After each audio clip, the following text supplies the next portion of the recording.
outshine the stars, and the men from all the bars in town soon became her folly.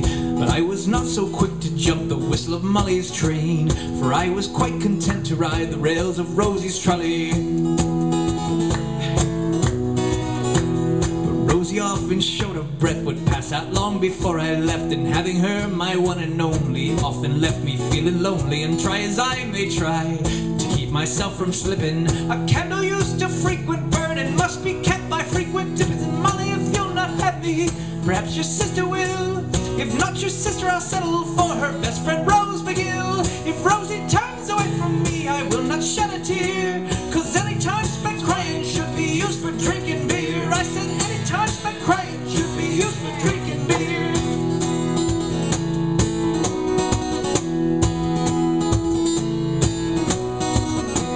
I walked up to her doorstep and I rattled her door knocker. She was pretty as a peacock, but not much of a talker. With shiny eyes and milky thighs, my knickers left no alibi. She planted a foot between my legs and watched the tears fill up my eyes. Her face could fill a hall of men, her legs as long as ladders, her perfume sprayed for trailing, and her footsteps laid for following. My eyes were made for wandering, my money earned for squandering, her bosom built for hugging, and her bedsheet sewn for laundering. Molly, if you'll not have me, perhaps your sister will.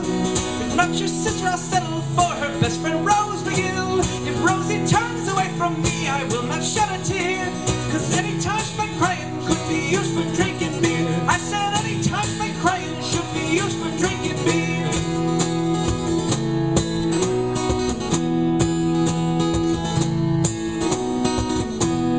Rosie, in all her dimness, had become aware, and made it all too clear to me she had no intent to share. So try as I may try to rid myself of this here itch, she said if I did keep it up, I'd find myself down in a ditch.